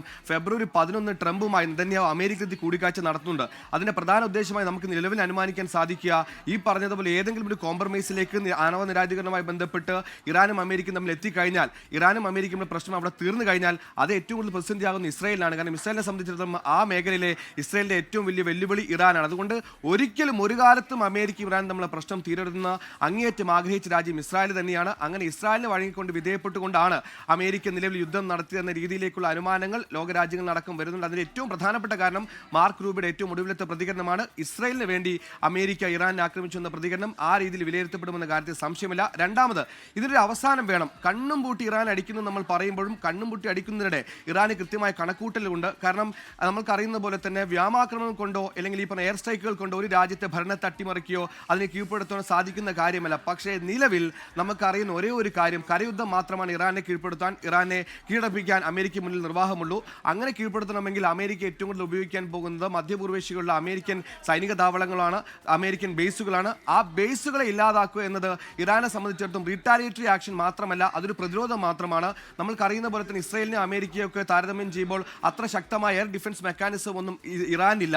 അതുകൊണ്ട് തന്നെ ഇറാനെ സംബന്ധിച്ചിടത്തോളം ഇറാൻ ഈ വ്യോമതാവളങ്ങളിലേക്ക് എയർ സ്ട്രൈക്കുകൾ നടത്തുന്ന ഒരു പ്രത്യാക്രമണം എന്ന രീതിയിൽ മാത്രമല്ല നമ്മൾ കരുതേണ്ടത്, അതിനൊപ്പം ഒരു പ്രതിരോധമാണ്. ഇല്ലെങ്കിൽ നാളെയോ മറ്റന്നാളോ ആ കേന്ദ്രങ്ങളിൽ നിന്ന് ഇറാനെ ലക്ഷ്യമാക്കിക്കൊണ്ട് ആക്രമണം ഉണ്ടായാൽ അത് പ്രതിരോധിക്കാൻ തക്കത്തുള്ള വലിയൊരു ഹൈലി എക്വിപ്ഡ് ആയ ഒരു ഡിഫൻസ് മെക്കാനിസം ഇറാനില്ല. അതുകൊണ്ട് ഈ പ്രത്യാക്രമണത്തെ നമുക്ക് പ്രതിരോധം എന്ന് കണക്കാക്കാനാകും. അത് ഈ പറയുന്ന മിഡിൽ ഈസ്റ്റ് രാജ്യങ്ങൾ മാത്രമല്ല, ഈ പറയുന്ന GCC രാജ്യങ്ങൾ മാത്രമല്ല, അതിനപ്പുറത്തേക്ക് ഇന്നലെ സൈപ്രസിൽ UK-യുടെ മിലിറ്ററി ബേസിൽ ആക്രമണം ഉണ്ടായത് നമ്മൾ കേട്ടു. അതേപോലെ തന്നെ ഇറാഖിലുണ്ടായത് നമ്മൾ കേട്ടു. ഏറ്റവും ഒടുക്കം UAE-യിലെ ഓസ്ട്രേലിയൻ സൈനിക ബേസാണ്. അതായത് നമ്മൾക്കറിയുന്ന പോലെ തന്നെ അമേരിക്കൻ ശക്തിയോടൊപ്പം ചേർന്ന് നിൽക്കുന്ന നാറ്റോ രാജ്യങ്ങൾക്കും ഇത്തരത്തിൽ മധ്യപൂർവേഷ്യകളെല്ലാം സൈനിക ബേസുകളുണ്ട്. ഇതടക്കം ആക്രമിച്ചുകൊണ്ട് ഒരു അഡ്വാൻസ്ഡ് കരുതലാണ് ഇറാൻ ഇപ്പോൾ നടത്തുന്നത്. ആ സ്ഥലങ്ങളിൽ നിന്നൊക്കെ നാളെയോ മറ്റന്നാളോ ഒരു കരയുദ്ധം എന്ന രീതിയിലേക്ക് നീങ്ങിയാൽ അവിടെ നിന്നൊക്കെ ആക്രമണം ഉണ്ടാകാൻ സാധ്യതയുണ്ട്. അതുകൊണ്ട് പ്രത്യാക്രമണം എന്ന വാക്കിന് അപ്പുറത്തേക്ക് അത് പ്രതിരോധം എന്ന കണക്കാണ് നിലവിൽ ഇറാന്റെ ആക്രമണങ്ങൾ നടക്കുന്നത്. ഇനി സമാധാനത്തിന്റെ കാര്യത്തിലേക്ക് വന്നാൽ സമാധാനം ഇതൊക്കെ IRGCയുടെ പൂർണ്ണ നിയന്ത്രണത്തിലാണ് കാര്യങ്ങൾ എന്നാണ് പറയുന്നത്. അതിന് ഉദാഹരണം ഈ പറയുന്ന സൗദി അരാംകോയിലുള്ള എണ്ണ റിഫൈനറി ആക്രമിച്ച എന്തിനാണ് ചോദ്യത്തിന് അബ്ബാസ് അറാക്ചി പറയുന്നത് അതെനിക്കറിയില്ല, അത് IRGCയോട് ചോദിക്കണമെന്നുള്ളതാണ്. IRGC എന്ന് പറയുന്നത് അവരുടെ എലീറ്റ് സൈനിക ഫോഴ്സ് നേർക്കുന്നവർ മറുപടി പറയേണ്ടത് അവരുടെ പരമോന്നത നേതാവിനോട് മാത്രമാണ്. ആയത്തുള്ള അലി ഖമനി ആയിരുന്നു അത്. ആ പരമോന്നത നേതാവ് ആയത്തുള്ള അലി ഖമനിയുടെ അഭാവത്തിൽ IRGC സ്വതന്ത്രമായ എൻറ്റിറ്റിയുള്ള പ്രസ്ഥാനമായി മാറുകയും ഇപ്പോൾ പ്രേക്ഷകർ കാണുന്നത് അവിടെ മിനാബിലെ സ്കൂളിൽ ഇസ്രയേൽ വ്യോമാക്രമണത്തിൽ കൊലപ്പെടുത്തിയ 168 പ്രൈമറി സ്കൂൾ കുട്ടികളുടെ സംസ്കാര ചടങ്ങുകൾ അവിടെ പുരോഗമിക്കുകയാണ്. ലക്ഷക്കണക്കിന് ആളുകൾ ഇന്ന് രാവിലെ മുതൽ തന്നെ അവർ അല്ലെങ്കിൽ തന്നെ ആയത്തുള്ള അലി ഖമനിയുടെ മരണത്തിൽ പ്രതിഷേധിച്ചും റവഞ്ച് ആവശ്യപ്പെട്ടും തെരുവിൽ തന്നെയാണ്. ഇപ്പോൾ 168 കുഞ്ഞുങ്ങളുടെ സംസ്കാര ചടങ്ങുകളോട് പുരോഗമിക്കുന്നു. നേരത്തെ 168 കുഞ്ഞുങ്ങൾക്ക് വേണ്ടിയുള്ള ഖബർ കുഴിച്ച ഒരു ഹെലികോപ്റ്റർ ദൃശ്യങ്ങളൊക്കെ നേരത്തെ ഇറാൻ തന്നെയാണ് പുറത്തുവിട്ടത്. വലിയ രോഷം, വലിയ സങ്കടം, വലിയ രോഷം 168 മരണങ്ങൾ അവിടെയുണ്ട്. അത് തീരെ കുഞ്ഞുങ്ങളാണ്, പ്രൈമറി സ്കൂൾ കുട്ടികളാണ്. അപ്പോൾ അത് ആദ്യം 20 മരണമെന്നായിരുന്നു, പിന്നീട് 40 ഉയർന്നു, പിന്നീട് 80 100 ഏറ്റവും ഒടുവിൽ 168 എന്നതിലേക്ക് അതെത്തി. 168 പ്രൈമറി സ്കൂൾ കുരുന്നുകളുടെ അവിടെ സംസ്കാര ചടങ്ങ് പുരോഗമിച്ചുകൊണ്ടിരിക്കുന്നു. അതിനാണ് ആദരമർപ്പിക്കാനാണ് ഇറാന്റെ തെരുവുകളിൽ ലക്ഷക്കണക്കിനായ ആളുകൾ ഇറങ്ങി നിന്നുണ്ട്. അവരും വിളിക്കുന്ന മുദ്രാവാക്യം ഇതിന് കാരണക്കാരായ ഇസ്രയേലിനോട് പ്രതികാരം ചെയ്യുക എന്ന മുദ്രാവാക്യമാണ് അവർ അവിടെ മുഴക്കുന്നത്. ഒപ്പം വിലാപങ്ങളും പ്രതിഷേധങ്ങളും എല്ലാം കൂടി സങ്കീർണമായ ഒരു സാഹചര്യം ഇറാൻ തെരുവുകളിൽ ഇപ്പോൾ കടന്നു പോകുന്ന ദൃശ്യങ്ങളാണ് പ്രേക്ഷകർ കാണുന്നത്. അതിനിടയിൽ അവിടെ ജന്തർ മന്ദറിൽ കൂടി പ്രതിഷേധം നടക്കുന്നുണ്ട്. ജന്തർ മന്ദറിലുള്ള പ്രതിഷേധം നേരത്തെ ശ്രീനഗറിൽ ഷിയ വിശ്വാസികളുടെ പ്രതിഷേധം വന്നിരുന്നു. കാര്യം ആയത്തുള്ള അലി ഖമനി ഷിയ വിശ്വാസികളുടെ പരമോന്നത നേതാവാണ്. ഇപ്പോൾ ജന്തർ മന്ദറിലെ പ്രതിഷേധം CPM-ലും CPM കൂടി തുടങ്ങി വെച്ചതാണ്. അവിടെയും വലിയ പ്രതിഷേധങ്ങളുടെ കാര്യങ്ങൾ പോവുകയാണെന്ന് തോന്നുന്നു. ബൽറാം നെടുങ്ങാടിയാണ് ആ വാർത്തയുടെ വിവരങ്ങൾ വെച്ചിരുന്നത്. ബൽറാം, ശ്രീനഗറിൽ കണ്ടതുപോലെ ഒരാൾക്കൂട്ടം ജന്തർ മന്ദറിൽ എന്തായാലും ഉണ്ടാവില്ല. ഒരു ടോക്കൺ പ്രതിഷേധം എന്നുള്ള നിലയ്ക്ക് തന്നെയാണ്. എങ്ങനെയാണ് അത് പുരോഗമിക്കുന്നത്? ഹാഷ്മി, ഈ പ്രതിഷേധം ഇപ്പോൾ അവസാനിച്ചിരിക്കുന്നു. അതിൽ ഏറ്റവും ശ്രദ്ധേയം പ്രതിഷേധം ഒരു സംഘർഷത്തിലേക്ക് എത്തുന്ന സാഹചര്യം ഉണ്ടായിരിക്കുന്നു ജന്തർ മന്ദറിൽ എന്നുള്ളതാണ്. ഇടത് പാർട്ടികൾ CPI-യും CPIM-ലും അടക്കമുള്ള ഇടത് പാർട്ടികളുടെ നേതൃത്വത്തിലായിരുന്നു പ്രതിഷേധത്തിന്റെ ഭാഗമായി ഈ ഇടത് പാർട്ടികൾ ഈ ജന്തർ മന്ദറിലെ റോഡിൽ ചിത്രങ്ങൾ വരച്ചിരുന്നു. അത് Netanyahu, US president Donald Trump, ഒപ്പം തന്നെ പ്രധാനമന്ത്രി നരേന്ദ്രമോദിയുടെയും രേഖാചിത്രങ്ങൾ ചോക്ക് ഉപയോഗിച്ച് ഈ റോഡിൽ വരച്ചിരുന്നു. എന്നാൽ സംഘപരിവാർ അനുകൂലികൾ ഇവിടെ എത്തുകയും പ്രധാനമന്ത്രിയുടെ ചിത്രം ഇതിനൊപ്പം വരയ്ക്കാൻ കഴിയില്ല എന്ന് പറഞ്ഞ് ആ ചിത്രം മായ്ച്ചു കളയുകയായിരുന്നു. തുടർന്നാണ് ഒരു സംഘർഷത്തിലേക്ക് കാര്യങ്ങൾ എത്തിയത്. ഈ US-ന്റെയും ഇസ്രായേലിന്റെയും ആക്രമണത്തെ, അതിക്രമങ്ങളെ എതിർക്കുന്ന ഇടത് അനുകൂലികൾ അത് ചോദ്യം ചെയ്തതാണ് സംഘർഷത്തിലേക്ക് എത്തിയത്. തുടർന്ന് ഇപ്പോൾ കേന്ദ്ര സേന ഉൾപ്പെടെ ഇവിടെ എത്തുകയും ഇരു കൂട്ടരെയും ഇവിടെ നിന്നും മാറ്റുകയുമാണ് ഉണ്ടായിരിക്കുന്നത്. നമുക്ക് ദൃശ്യങ്ങളിൽ കാണാം. ഈ പ്രതിഷേധിക്കാൻ എത്തിയ മുതിർന്ന നേതാക്കളെല്ലാം തന്നെ ഇവിടെ നിന്നും മടങ്ങിയ ശേഷമായിരുന്നു ഇത്തരം ഒരു സംഘർഷത്തിലേക്ക് കാര്യങ്ങൾ പോയത്. ഇപ്പോൾ ഇടത് അനുകൂലികൾ അല്ലെങ്കിൽ ഇടത് പാർട്ടികളുടെ നേതാക്കൾ ഈ പ്രതിഷേധത്തിന്റെ ഭാഗമായി പങ്കെടുത്തവർ ഇപ്പോൾ മാധ്യമങ്ങളെ കാണുകയാണ്. എന്തായാലും ഈ ഒരു പ്രതിഷേധം US-ന്റെയും ഒപ്പം തന്നെ ഇസ്രായേലിന്റെയും അതിക്രമത്തിനെതിരെ നടന്ന പ്രതിഷേധം ജന്തർ മന്ദറിലെ ഒരു സംഘർഷത്തിലേക്ക് എത്തിയിരിക്കുന്നു. 12 മണി മുതൽ 1 മണി വരെയായിരുന്നു പ്രതിഷേധിക്കാൻ സമയം അനുവദിച്ചിരുന്നത് വിവിധ ഇടതു പാർട്ടികൾക്ക്. ഈ ഒരു പ്രതിഷേധത്തിനിടെയാണ് പ്രധാനമന്ത്രിയുടെ ചിത്രം, രേഖാചിത്രം ചോക്ക് ഉപയോഗിച്ച് റോഡിൽ ഡൊണാൾഡ് ട്രംപിനും ബെഞ്ചമിൻ നെതന്യാഹുവിനും ഒപ്പം വരച്ചു ചേർത്തത്. അത് ചോദ്യം ചെയ്തുകൊണ്ടാണ് സംഘപരിവാർ അനുകൂലികൾ ഇവിടേക്ക് എത്തുകയും തുടർന്ന് ഒരു സംഘർഷത്തിലേക്ക് കാര്യങ്ങൾ നീങ്ങുകയും ചെയ്തത്. നേരത്തെ പറയുകയായിരുന്നു 168 കുഞ്ഞുങ്ങളെ വ്യോമാക്രമണത്തിൽ കൊന്ന കാര്യം പറയുകയായിരുന്നു. അവർ സംസ്കാരം അവിടെ പുരോഗമിച്ചുകൊണ്ടിരിക്കുകയാണ്. ലക്ഷക്കണക്കിന് ആളുണ്ട്. അപ്പോൾ അത്തരത്തിൽ വ്യോമാക്രമണത്തിൽ 168 കുഞ്ഞുങ്ങളെയൊക്കെ കൊന്നുകളയുന്ന നെതന്യാഹുവിൻ്റെയും ട്രംപിൻ്റെയും ഒപ്പം വെക്കാനുള്ളതല്ല രാജ്യത്തിൻ്റെ പ്രധാനമന്ത്രിയുടെ ചിത്രം എന്നാണോ സംഘപരിവാർ അനുകൂലികൾ പറയുന്നത്?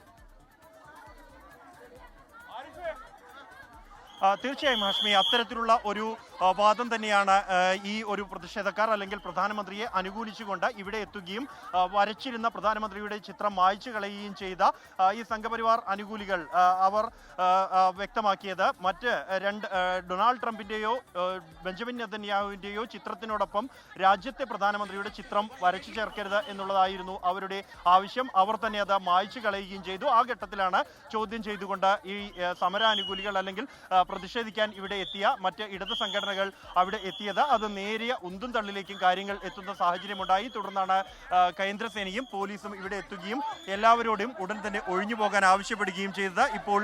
ഇപ്പോഴും ഈ പ്രതിഷേധക്കാർ ഇവിടെ തന്നെ തുടരുകയാണ്, മാധ്യമങ്ങളോട് പ്രതികരിക്കുകയാണ്. എന്താണ് നടന്നത് എന്നതുമായി ബന്ധപ്പെട്ട് വളരെ പെട്ടെന്നാണ് ഇത്തരത്തിൽ ഒരു സംഘർഷത്തിലേക്ക് കാര്യങ്ങൾ എത്തിയത്.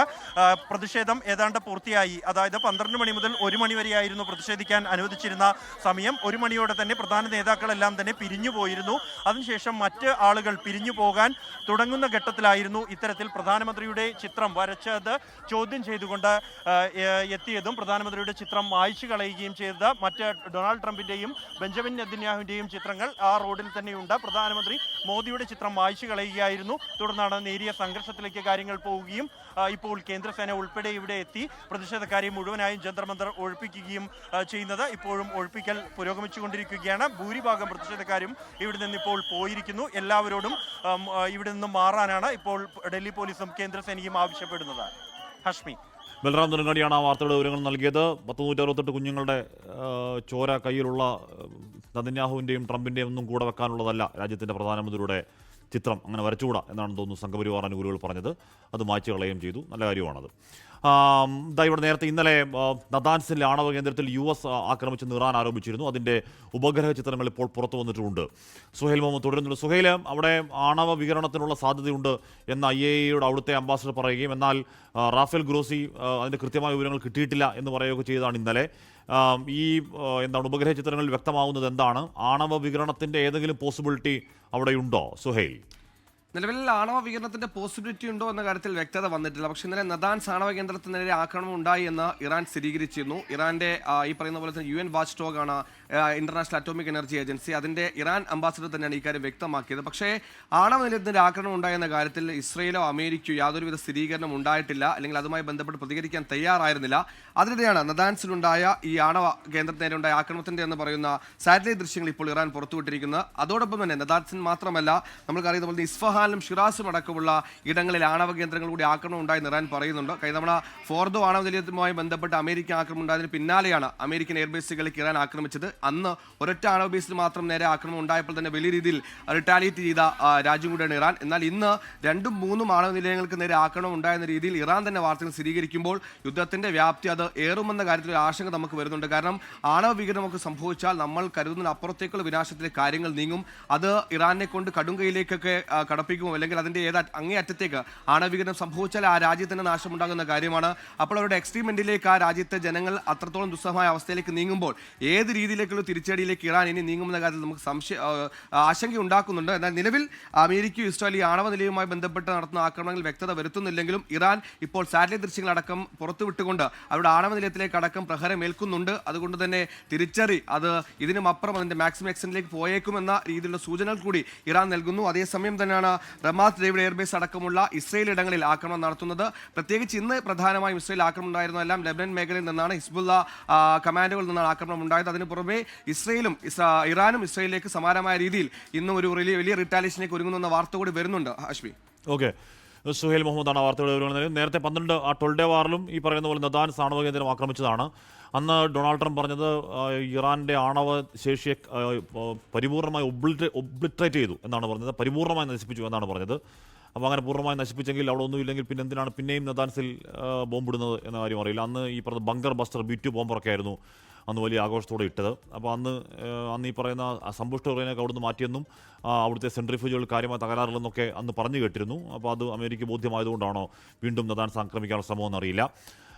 ആണവക്കളി അത്ര നല്ല കളിയാവില്ല, ലോകത്തിന് തന്നെ നല്ല കളിയാവില്ല എന്ന് മാത്രമേ അക്കാര്യത്തിൽ പറയാനുള്ളൂ. മധ്യപൂർവേഷ്യയിൽ സംഘർഷം കനക്കുന്നതിനിടെ റഷ്യയിൽ നിന്നുള്ള എണ്ണ ഇറക്കുമതി കൂട്ടുന്നത് പരിഗണിക്കുന്നു ഇന്ത്യ. ഒമാൻ തീരത്തെ എണ്ണക്കപ്പലുകൾക്ക് നേരെയുള്ള ആക്രമണത്തിൽ 3 ഇന്ത്യൻ നാവികർ കൊല്ലപ്പെട്ടു എന്നാണ് കേന്ദ്ര ഷിപ്പിംഗ് മന്ത്രാലയം സ്ഥിരീകരിക്കുന്നത്. അതിനിടെ ഇറാനിലെ സൈനിക നടപടിയെ കേന്ദ്രം അപലപിച്ചില്ലെന്ന സോണിയാഗാന്ധിയുടെ വിമർശനത്തിനെതിരെ BJP രംഗത്ത് വന്നു. ഹോർമുസ് കടലിടുക്കിലൂടെയുള്ള ചരക്ക് നീക്കം നിലച്ച പശ്ചാത്തലത്തിലാണ് റഷ്യയിൽ നിന്ന് എണ്ണ വാങ്ങുന്നത് വർദ്ധിപ്പിക്കാനുള്ള ഇന്ത്യയുടെ നീക്കം. വിഷയം ചർച്ച ചെയ്യാൻ പൊതുമേഖലാ എണ്ണ ശുദ്ധീകരണ കമ്പനികളും സർക്കാർ ഉദ്യോഗസ്ഥരും യോഗം ചേർന്നു. ഇക്കാര്യത്തിൽ അമേരിക്കയുമായി ആശയവിനിമയം നടത്തണമെന്ന യോഗത്തിൽ നിർദ്ദേശമുയർന്നു. 2 ആഴ്ചത്തേക്കുള്ള എണ്ണ സ്റ്റോക്ക് ഉണ്ടെന്നും യോഗം വിലയിരുത്തി. മധ്യപൂർവേഷ്യൻ സംഘർഷത്തിൽ 3 ഇന്ത്യൻ നാവികർ കൊല്ലപ്പെട്ടെന്ന് ഷിപ്പിംഗ് മന്ത്രാലയം. 1 നാവികന് പരിക്കേറ്റു. വിദേശ ഷിപ്പുകളിൽ സേവനമനുഷ്ഠിച്ചവരായിരുന്നു. ക്രൂ അംഗങ്ങൾ സുരക്ഷിതരാണെന്നും ഷിപ്പിംഗ് മന്ത്രാലയം വ്യക്തമാക്കി. കുടുങ്ങിക്കിടക്കുന്ന യാത്രക്കാരുടെ യാത്ര സുഗമമാക്കുന്നതിന് പ്രത്യേക ക്രമീകരണങ്ങൾ ഏർപ്പെടുത്തിയതായി വ്യോമയാന മന്ത്രാലയം അറിയിച്ചു. ഇതിനിടെ ഇറാനിലെ സൈനിക നടപടിയെയും ആയത്തുള്ള ഖമനിയുടെ കൊലപാതകത്തിലും അപലപിക്കാത്തതിൽ കേന്ദ്ര സർക്കാരിനെ വിമർശിച്ച സോണിയാഗാന്ധിയും ലോക്സഭാ പ്രതിപക്ഷ നേതാവ് രാഹുൽ ഗാന്ധിയും രംഗത്തെത്തി. കേന്ദ്രം പാലിക്കുന്ന നിശബ്ദത നിഷ്പക്ഷതയുടേതല്ലെന്നാണ് രാഹുൽ ഗാന്ധിയുടെ വിമർശനം. വിദേശ നയത്തിന്റെ വിശ്വാസ്യതയിൽ സംശയമുയർത്തുന്നതാണ് കേന്ദ്ര നിലപാടെന്ന് സോണിയാഗാന്ധി കുറ്റപ്പെടുത്തി. 24 ഡൽഹി. ഇപ്പോൾ വരുന്നൊരു വാർത്ത, ഇറാനിൽ ഫാർസ് പ്രവിശ്യയിൽ ഭൂചലനം ഉണ്ടായെന്നൊരു വാർത്ത ഇപ്പോൾ വരുന്നുണ്ട്. 4.3 തീവ്രത രേഖപ്പെടുത്തിയ ആളപായമില്ല എന്നും പറയുന്നു. സാധാരണഗതിയിൽ ഇത്തരം ടെൻസ്റ്റ് ഹൗസിലുള്ള ഭൂചലനം ഈ പറയുന്ന ആണവ പരീക്ഷണവുമായി ബന്ധപ്പെട്ട ഭൂചലനമൊക്കെയാണെന്ന് സാധാരണഗതിയിൽ കോൺസ്പിറസി തിയറിക്കാർ പറഞ്ഞു കേൾക്കാറുണ്ട്. എന്താണെന്നറിയില്ല. ഈ സമയത്ത് ഫാർസ് പ്രവിശ്യയിൽ 4.3 തീവ്രത രേഖപ്പെടുത്തിയൊരു ഭൂചലനം അവിടെ ഉണ്ടായി എന്ന് പറയുന്നുണ്ട്. വിമാന സർവീസുകൾ ഭാഗികമായി പുനരാരംഭിച്ചതോടെ സംഘർഷ മേഖലയിൽ നിന്ന് മലയാളികൾ ഉൾപ്പെടെ നാട്ടിലേക്ക്. കൊച്ചിയിൽ നിന്ന് മസ്കറ്റിലേക്ക് വിമാന സർവീസ് പുനരാരംഭിച്ചു. ചെന്നൈ, ഡൽഹി, ബംഗളൂരു എന്നിവിടങ്ങളിൽ നിന്നും ദുബായിലേക്കുള്ള എമിറേറ്റ്സ് റദ്ദാക്കി. UAEയിൽ നിന്ന് ഇന്ത്യക്കാരെ തിരിച്ചു കൊണ്ടുവരാൻ സ്പൈസ് ജെറ്റ് പ്രത്യേക സർവീസുകൾ നടത്തും. ദിവസങ്ങൾ നീണ്ട ആശങ്കകൾക്കാണ് വിമാന സർവീസുകൾ ഭാഗികമായി പുനരാരംഭിച്ചതോടെ വിരാമമായത്. നെടുമ്പാശ്ശേരി വിമാനത്താവളത്തിൽ നിന്ന് മസ്കറ്റിലേക്ക് ഒമാൻ എയർവേസിന്റെ വിമാനം സർവീസ് നടത്തി. സൗദി എയർവേസിന്റെ റിയാദിലേക്കുള്ള വിമാനവും നെടുമ്പാശ്ശേരിയിൽ നിന്ന് സർവീസ് നടത്തി. റിയാദ്, മസ്കറ്റ് എന്നിവിടങ്ങളിൽ നിന്ന് കരിപ്പൂരിലേക്കും അവിടെ നിന്ന് തിരിച്ചുമുള്ള സർവീസുകളും നടന്നു. ഗൾഫിലേക്കുള്ള 25ഓളം സർവീസുകൾ നെടുമ്പാശ്ശേരിയിൽ നിന്ന് മുടങ്ങി. തിരിച്ച് നെടുമ്പാശ്ശേരിയിലേക്കുള്ള 24 സർവീസുകൾ തടസ്സപ്പെട്ടു. റിയാദിലെ US എംബസിക്ക് നേരെ ഇറാൻ നടത്തിയ ആക്രമണം മൂലം ഫ്ലൈനാസ് 2.5 മണിക്കൂർ വൈകിയാണ് പുറപ്പെട്ടത്. ഞാൻ നേരത്തെ ബുക്ക് ചെയ്താണ്, അതുകൊണ്ട് നമുക്ക് ടിക്കറ്റ് കിട്ടി. ഇപ്പോൾ ഭയങ്കര ഫെയർ ആണെന്ന് തോന്നുന്നുണ്ട്. ശരി എന്ന് പറഞ്ഞാൽ ആകെ ഫ്ലൈനാസ് മാത്രമേ ഇപ്പോൾ ഓൾറെഡി നമുക്ക് ഇങ്ങോട്ട് ഇതുള്ളൂ. വേറെ എയർപോർട്ടൊക്കെ കാലിയാണ്, വേറെ അങ്ങോട്ട് ഫ്ലൈറ്റ് ഇല്ല. പെരുന്നാൾ വണ്ടിക്കാണ്ട് ഇങ്ങനെ പോകുന്നതാണ്, സാഹചര്യത്തിന് പ്രശ്നമൊന്നുമില്ല. UAE-യിൽ നിന്ന് ഇന്ത്യക്കാരെ തിരികെ കൊണ്ടുവരാൻ സ്പൈസ് ജെറ്റ് പ്രത്യേക സർവീസുകൾ നടത്തും. ഫുജേറിൽ നിന്ന് ഡൽഹി, മുംബൈ, കൊച്ചി എന്നിവിടങ്ങളിലേക്കാണ് പ്രത്യേക സർവീസ്. ജിദ്ദയിലേക്ക് ആകാശ് എയർ പ്രത്യേക സർവീസുകൾ പ്രഖ്യാപിച്ചു. ഇന്നും നാളെയും മുംബൈ, അഹമ്മദാബാദ് എന്നിവിടങ്ങളിൽ നിന്ന് ജിദ്ദയിലേക്കും തിരിച്ചും സർവീസ് ഉണ്ടാകും. ചെന്നൈ, ഡൽഹി, ബംഗളൂരു എന്നിവിടങ്ങളിൽ നിന്നും ദുബായിലേക്കുമുള്ള എമിറേറ്റ്സ് റദ്ദാക്കി. ഡൽഹിയിൽ നിന്ന് പുറപ്പെടേണ്ടിയിരുന്ന 36 വിമാന സർവീസുകളും ഡൽഹിയിലേക്കുള്ള 44 സർവീസുകളും റദ്ദാക്കി. UAE-യിൽ കുടുങ്ങിയവരെ എത്തിക്കാൻ മഹാരാഷ്ട്ര സർക്കാർ ഫുജേറിൽ നിന്ന് 2 പ്രത്യേക വിമാനം ഏർപ്പാടാക്കി. മസ്കറ്റിലേക്കും തിരിച്ചുമുള്ള വിമാന സർവീസുകൾ പുനരാരംഭിക്കുമെന്ന് എയർ ഇന്ത്യ എക്സ്പ്രസ് അറിയിച്ചു. News desk 24. KK ശൈലജ കണ്ണൂരിൽ പേരാവൂരിൽ CPIM സ്ഥാനാർത്ഥിയാകും. സ്ഥാനാർത്ഥി പട്ടിക CPM കണ്ണൂർ ജില്ലാ സെക്രട്ടേറിയറ്റ് അംഗീകരിച്ചു. MV ഗോവിന്ദന്റെ സിറ്റിംഗ് സീറ്റായ തളിപ്പറമ്പിൽ PK ശ്യാമള സ്ഥാനാർത്ഥിയാകും. മട്ടന്നൂരിൽ VK സനോജും തലശ്ശേരിയിൽ കാരായ രാജനും മത്സരിക്കും. ആദ്യം KK ശൈലജയുടെ പ്രതികരണത്തിലേക്ക്. അറിയില്ല, പാർട്ടി സെക്രട്ടേറിയറ്റ് ചേരാനിരിക്കുന്നല്ലേ, സംസ്ഥാന സെക്രട്ടേറിയറ്റ് ചേർന്നാലല്ലേ സ്ഥാനാർത്ഥികളെല്ലാം നിശ്ചയിക്കുള്ളൂ. എനിക്ക് വേറെ അതിനെക്കുറിച്ച് ഒരു ധാരണയുമില്ല. അല്ല, അത് പാർട്ടി സെക്രട്ടേറിയറ്റ് നാളെയുണ്ട്, ഞങ്ങളെല്ലാം അങ്ങോട്ട് പോവുകയാണ്. 8-ാം തീയതിയാണ് പാർട്ടി സ്ഥാനാർത്ഥികളെ പ്രഖ്യാപിക്കുക. ഓക്കെ, പേരവരാര് സ്ഥാനാർത്ഥി എന്നുള്ളതല്ല, ഇടതുപക്ഷം ജയിക്കും.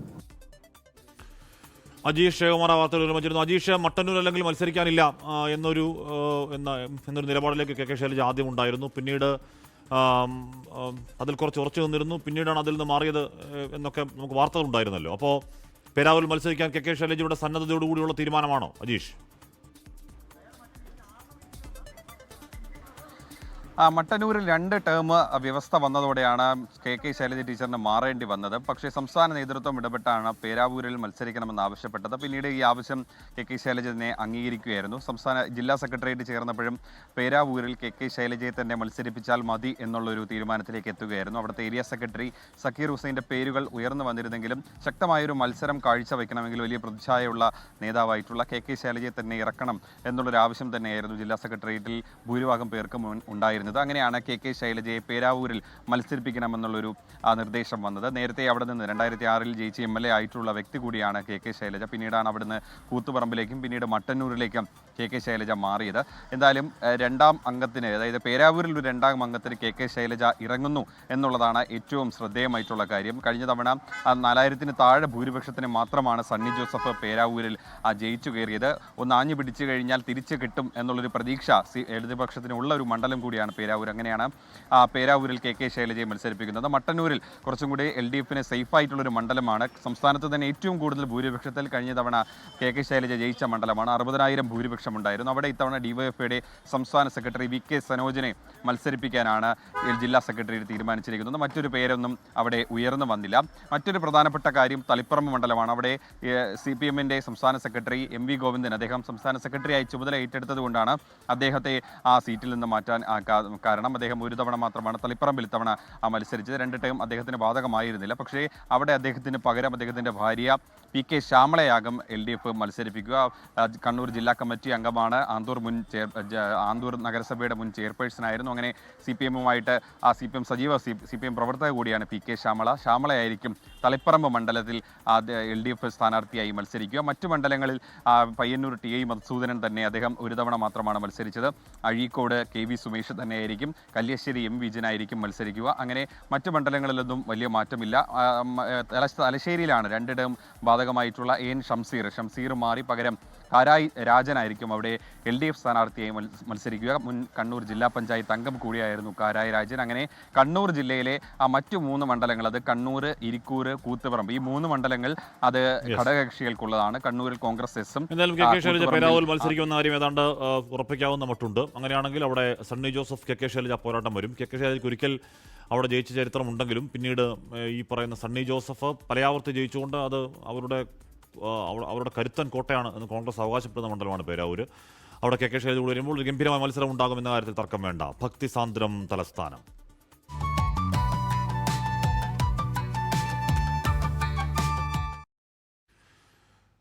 പ്രാർത്ഥനാ നിറവിൽ പുണ്യം തേടി ആറ്റുകാലിൽ പൊങ്കാല അർപ്പിച്ച് ഭക്തലക്ഷങ്ങൾ. ശ്രീകോവിലിന് മുന്നിൽ ശുദ്ധ പുണ്യാഹത്തോടെയാണ് ചടങ്ങുകൾ തുടങ്ങിയത്.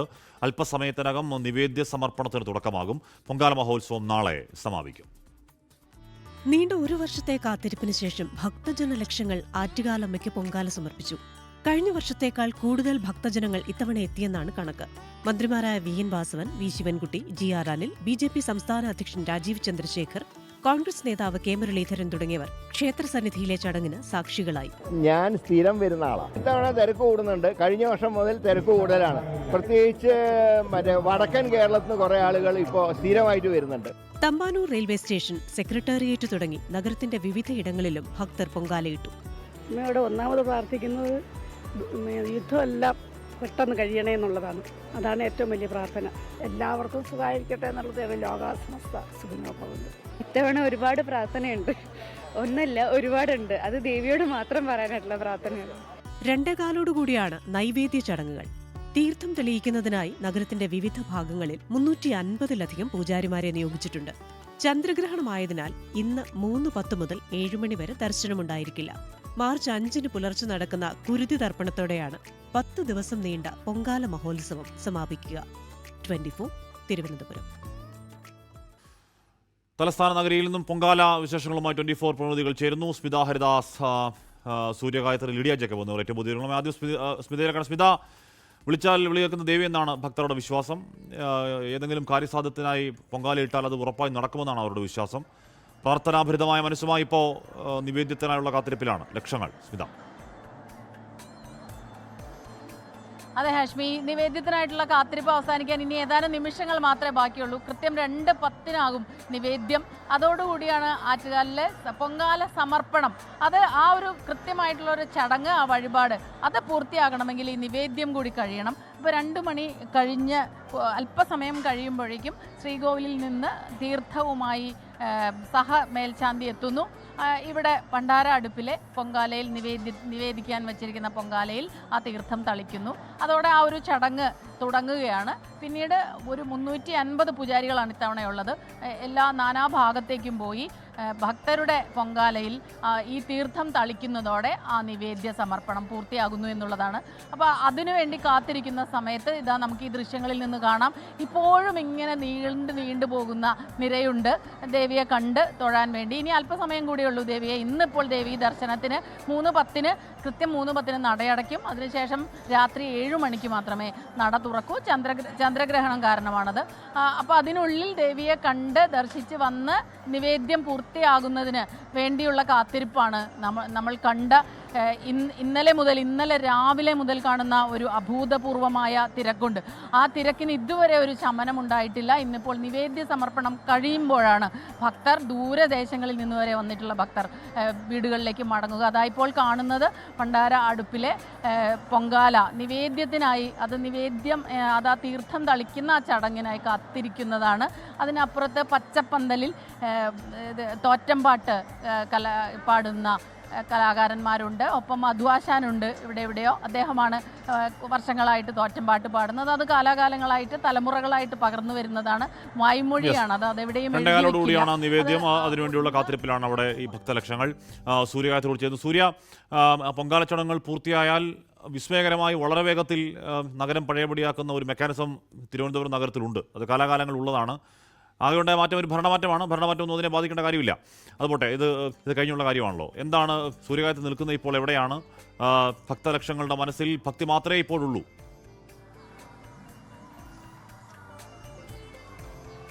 ഹാഷ്മി, ഞാൻ നിൽക്കുന്നത് തമ്പാനൂരാണ്. ഈ ഒരു വൈഡ് ഫ്രെയിം കാണിക്കുകയാണെങ്കിൽ തമ്പാനൂരിന്റെ ആകെ മൊത്തം ചിത്രം നമുക്ക് കാണാൻ കഴിയും. നൈവേദ്യത്തിനായുള്ള കാത്തിരിപ്പാണ്. പൊങ്കാലയൊക്കെ ഇട്ട് കഴിഞ്ഞു, പായസമൊക്കെ ഇട്ട് കഴിഞ്ഞു, മണ്ടപ്പുറ്റ് തെരളിയൊക്കെ ദേവിക്കായിട്ട് തയ്യാറായിട്ടിരിക്കുകയാണ്. നിവേദ്യം ചെയ്യുന്നതിന് വേണ്ടിയിട്ട് കാത്തിരിക്കുകയാണ്. ഭക്തരൊക്കെ ഭക്ഷണമൊക്കെ ഉച്ചയ്ക്ക് ഭക്ഷണമൊക്കെ കഴിച്ചു. ആ വിശ്രമ വേളയിലാണ് അവർ. കുറെ പേരൊക്കെ പൊങ്കാലയൊക്കെ മൂടി വെച്ച് ഭദ്രമാക്കി വെച്ചിട്ട് ഈ നഗരമൊക്കെ ഒന്ന് ചുറ്റിക്കറങ്ങുന്നതിന് വേണ്ടിയിട്ട് പോയി. നമ്മൾ പുറകിലോട്ട് നോക്കുകയാണെങ്കിൽ കുറച്ച് പേർ ഈ വെയിലിന്റെ ക്ഷീണം കൊണ്ട് തളർന്ന് ഉറങ്ങുന്നത് നമുക്ക് കാണാം.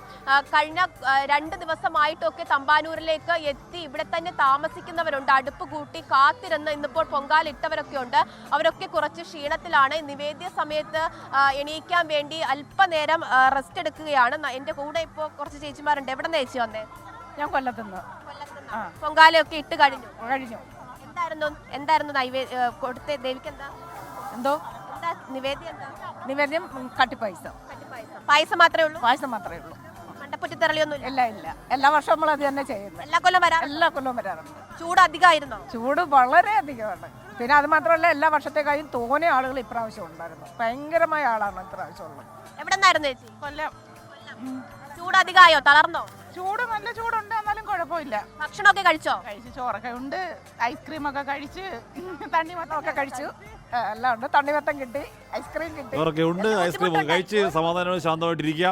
അപ്പോൾ ഇനി ആ നിവേദനത്തിനുള്ള കാത്തിരിപ്പിലാണ് ആ ചേച്ചി അടക്കമുള്ളവർ. ലിഡിയ ജേക്കബ് കൂടി ചെയ്തു. ലിഡിയ, ഇക്കുറി ക്ഷേത്ര പരിസരത്ത് തന്നെ കൂടുതൽ സ്ഥലം പൊങ്കാലയ്ക്ക് ഏർപ്പെടുത്തിയിട്ടുണ്ടെന്ന് ക്ഷേത്ര ട്രസ്റ്റൊക്കെ അറിയിച്ചിരുന്നു. ഓരോ വർഷം കഴിയുന്തോറും എത്തുന്ന ഭക്തരുടെ എണ്ണം കൂടി വരികയും പൊങ്കാലക്കാലങ്ങളുടെ ആ വരി നീണ്ടു പോവുകയും ചെയ്യുന്നത് പുതിയ കാഴ്ചയല്ല. ലിഡിയ നിൽക്കുന്നത് എവിടെയാണ്? അപ്പോൾ ഇത് കഴിഞ്ഞ് എന്താണ് അതിൻ്റെ ചടങ്ങുകൾക്ക് വേണ്ടിയുള്ള അക്ഷമയോടുള്ള കാത്തിരിപ്പിലാണ് ഭക്തർ, അല്ലേ ലിഡിയ? ഹാഷ്മി, തീർച്ചയായും ഈ കഴിഞ്ഞ് 2:15 പൊങ്കാല നിവേദ്യത്തിന് വേണ്ടിയിട്ടുള്ള കാത്തിരിപ്പ് തന്നെയാണ്. അതാ എനിക്ക് പിന്നിൽ നോക്കത്താ ദൂരം പരന്നു കിടക്കുന്നത് ഈ അടുപ്പുകളാണ്. ഓരോ അടുപ്പിലും പൊങ്കാല അർപ്പിച്ചിട്ടുണ്ട്, ദേവിക്കായിട്ടുള്ള പൊങ്കാല അർപ്പിച്ചിട്ടുണ്ട്. അവർ അമ്മമാരും നമ്മുടെ ചേച്ചിമാരും ഒക്കെ ഈ പൊങ്കാല അർപ്പിച്ച ശേഷം ഈ വെയിൽ കൊള്ളാതിരിക്കാൻ മാറിയിരിക്കുകയാണ്. ഇഷ്ടംപോലെ അടുപ്പുകളും മൺകലങ്ങളും ഒക്കെയാണ് നമുക്ക് കാണാൻ സാധിക്കുന്നത്. അതൊക്കെ ഒന്ന് മൂടി വെച്ച് ഈ വലിയ വെയിലിൽ നിന്നൊന്ന് രക്ഷപ്പെടാൻ ഈ ചേച്ചിമാരും അമ്മമാരും ഒക്കെ ഈ വഴിയോരം ചേർന്ന് ചില കടകളുടെയൊക്കെ തിണ്ണയൊക്കെ ചേർന്ന് ഇരിക്കുന്ന കാഴ്ചയാണ് കാണാൻ സാധിക്കുന്നത്. തിരക്ക് കഴിഞ്ഞ വർഷത്തെയൊക്കെ അപേക്ഷിച്ച് വലിയ രീതിയിലുള്ള തിരക്ക് തന്നെയാണ് കാണാൻ സാധിക്കുന്നത്. നഗരത്തിന്റെ വിവിധ ഭാഗങ്ങളിൽ, കേരളത്തിന്റെയും ലോകത്തിന്റെയും വിവിധ ഭാഗങ്ങളിൽ നിന്നുള്ള ആളുകൾ എത്തുന്നു. അത് ജാതി മതഭേദമന്യേ ഇങ്ങോട്ടേക്ക് എത്തുന്നു എന്നുള്ളതാണ് ഏറ്റവും പ്രധാനപ്പെട്ട കാര്യം. കാരണം ആറ്റുകാലമ്മയുടെ സന്നിധിയിൽ എത്തുന്നവർ അത് ഏതെങ്കിലും ഒരു മതത്തിൽപ്പെട്ട ആളുകളല്ല, ഏതെങ്കിലും ഒരു സമുദായത്തിലോ ജാതിയിലോ പെട്ട ആളുകളല്ല. എല്ലാ തരത്തിലുമുള്ള ആളുകൾ, എല്ലാ വിഭാഗത്തിലുമുള്ള ആളുകൾ അമ്മയെ കാണാനായി, അമ്മയ്ക്ക് പൊങ്കാല സമർപ്പിക്കാനായി എത്തുന്നു എന്നുള്ളതാണ്. വലിയ വിശ്വാസമാണ് ആളുകൾക്ക്. പ്രത്യേകിച്ച് ആഗ്രഹിക്കുന്ന കാര്യം സാധിക്കും, അതുപോലെ തന്നെ പ്രാർത്ഥിക്കുന്ന എല്ലാ കാര്യവും സാധിച്ചു തരുന്ന വിളിച്ചാൽ വിളിപ്പുറത്തുള്ള അമ്മയാണ് എന്നുള്ളതാണ് ആളുകളുടെ വിശ്വാസം. ആ ഒരു വിശ്വാസത്തിലാണ് കഴിഞ്ഞ ആഴ്ച മുതൽ തന്നെ ഇങ്ങോട്ടേക്ക് ആളുകൾ ഒഴുകിയെത്തി. ഇന്നലെയും ഒക്കെയായി ഇവിടെ തമ്പടിച്ച് ആളുകൾ കിടന്ന്, വഴിയരികിലൊക്കെ കിടന്ന്, കടത്തിണ്ണകളിലൊക്കെ കിടന്നുകൊണ്ടാണ് ആളുകൾ പൊങ്കാല അർപ്പിക്കാനായി ഇങ്ങനെ ഇത്രയും നേരം കാത്തിരിക്കുന്നത് എന്നുള്ളതാണ് ഏറ്റവും പ്രധാനപ്പെട്ട കാര്യം. അത്രയധികം ത്യാഗം സഹിച്ച് ഈ രാവിലെ മുതൽ ഈ പൊള്ളുന്ന വെയിലിൽ അത്രയധികം ത്യാഗം സഹിച്ചു തന്നെയാണ്. വലിയ ചൂടാണ്, വലിയ ചൂട് എല്ലാ തവണയും അങ്ങനെ. പക്ഷേ ചൂട് കുറച്ച് കൂടുതലാണ് തോന്നുന്നു. വർഷം കഴിയുന്നതും ചൂടും കൂടി വരുന്നുണ്ടല്ലോ. അപ്പോൾ ചൂടിനിടയിൽ പൊങ്കാല തീയുടെ ചൂടൊക്കെ ആകുമ്പോഴേക്കും ഒരു പ്രത്യേക അവസ്ഥയാണെങ്കിൽ കൂടിയും അതൊന്നും ഭക്തരെ ഏതെങ്കിലും തരത്തിൽ ബാധിക്കുന്നതല്ല. ഉറപ്പായും ഇക്കുറി വന്നവരൊക്കെയും അടുത്ത വർഷം വരും എന്ന് പ്രതിജ്ഞയെടുത്തിട്ടാണ് പോകുന്നത്. വരികയും ചെയ്യും, പുതിയ ആളുകൾ കൂടി വരും. അങ്ങനെ പൊങ്കാല അവിടെ ഏരിയ കൂടി ഇങ്ങനെ വരികയാണ്. ആറ്റുകാലമ്മയ്ക്ക് പൊങ്കാല അർപ്പിക്കാനെത്തിയ സിനിമാ, സാംസ്കാരിക, രാഷ്ട്രീയ മേഖലയിൽ നിന്നുള്ളവരുടെ സാന്നിധ്യം എല്ലാ സമയത്തെയും ഒന്നും ഇത്തവണയും ശ്രദ്ധേയമായി. ക്ഷേത്രനടയിലും നഗരത്തിലെ സ്വന്തം വീടുകളിലും ഒക്കെയായിരുന്നു അവർ പൊങ്കാല അർപ്പിച്ചത്.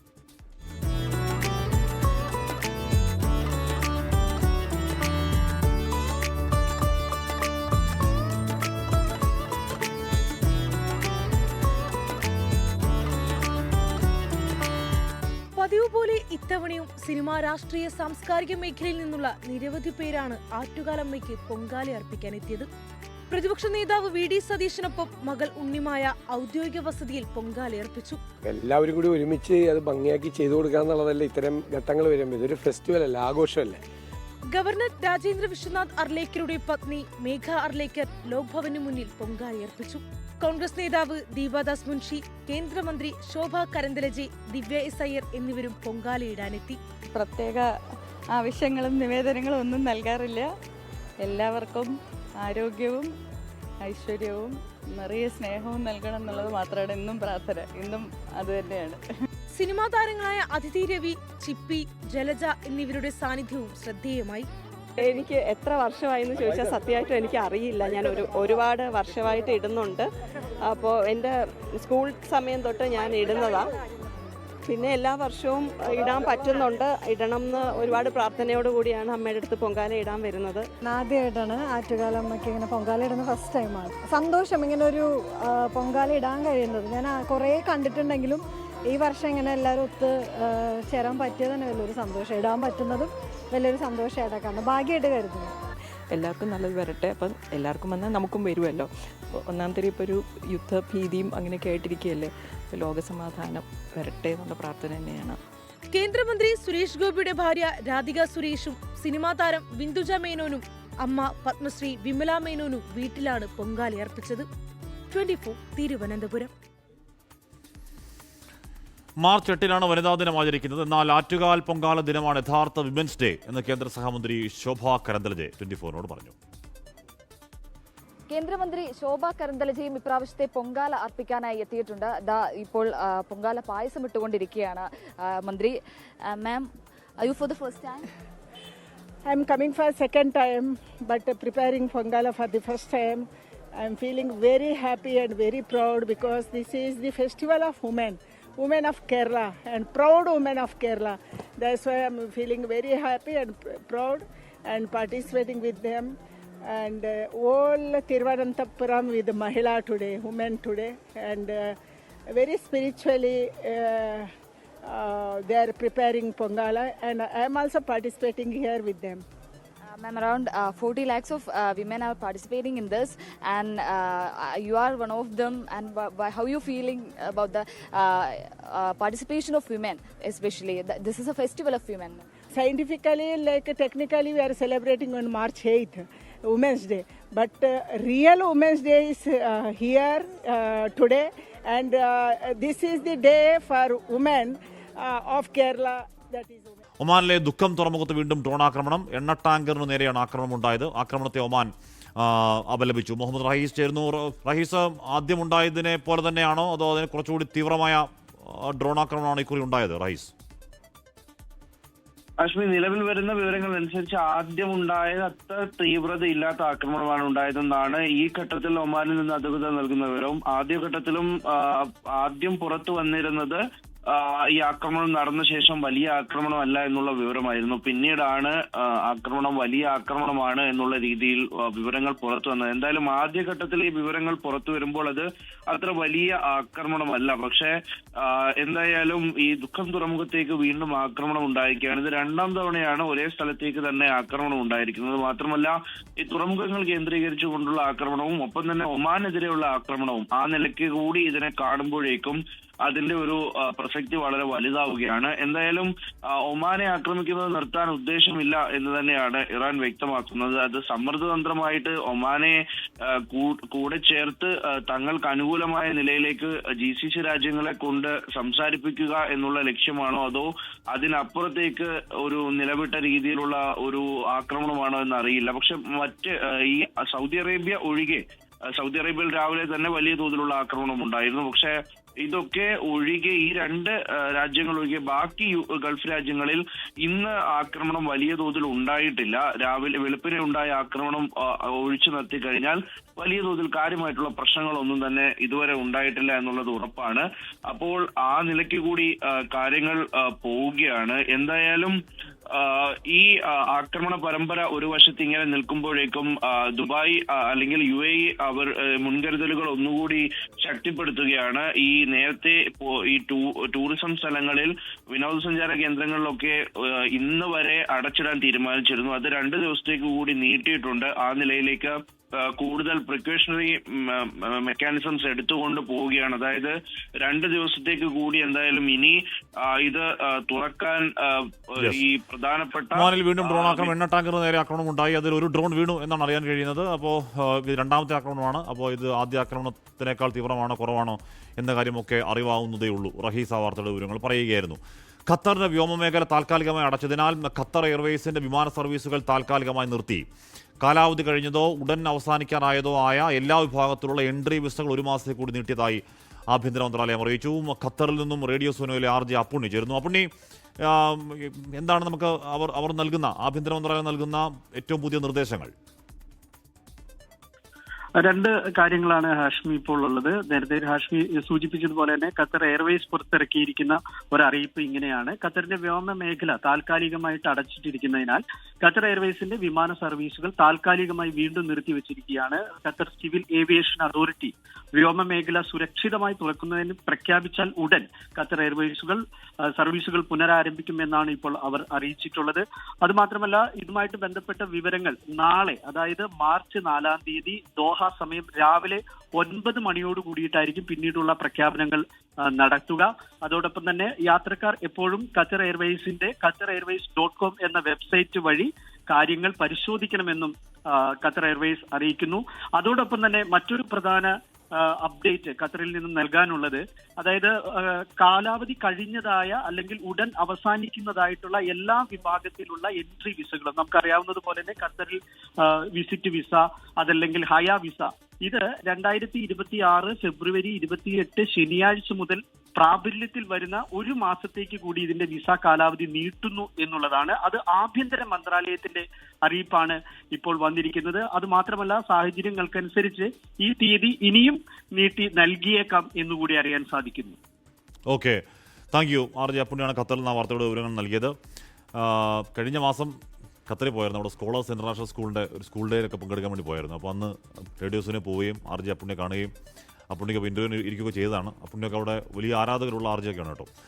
അപ്പോൾ നമ്മളിപ്പോൾ അത് പറയേണ്ട സമയമല്ല, യുദ്ധത്തിൻ്റെ സമയം കൂടിയാണ്. ഇപ്പോഴും അങ്ങോട്ടും ഇങ്ങോട്ടുമുള്ള കടുത്ത ആക്രമണങ്ങൾ തുടരുന്നു. അവിടെ IRGSൻ്റെ ഏതോ പ്രധാനപ്പെട്ട കേന്ദ്രങ്ങളിലൊക്കെ ഇസ്രയേൽ വലിയ, ഇതുവരെ ഇല്ലാത്ത രീതിയിലുള്ള മാസീവ് അറ്റാക്ക് നടത്തി എന്ന് പറയുന്നു. അതിന് കൂടുതൽ വിവരങ്ങൾ വരാനിരിക്കുന്നു. അതേസമയം തന്നെ ബഹ്റൈനിലെ അവരുടെ അമേരിക്കയുടെ വ്യോമത്താവളം, ഇസ്രായേലിലെ പല ഭാഗങ്ങളിൽ ഇപ്പോഴും ഇറാൻ്റെ മിസൈലുകൾ, അങ്ങനെ ഏതെങ്കിലും തരത്തിൽ അയവിൻ്റെ ഒരു സൂചന പോലും ഇല്ലാതെ യുദ്ധം കടുക്കുകയാണ്. ആകെയുള്ള സമാധാനം ഈ ഗൾഫ് മേഖലയിൽ, ഖത്തർ അടക്കം, ബഹ്റൈൻ അടക്കം, കുവൈറ്റ് അടക്കമുള്ള ഗൾഫ് മേഖലകളിൽ കഴിഞ്ഞ 1-2 ദിവസം 3 ദിവസം ഉണ്ടായതുപോലെയുള്ള വലിയ സ്ഫോടന ശബ്ദങ്ങൾ കേൾക്കാനില്ല എന്നതാണ്.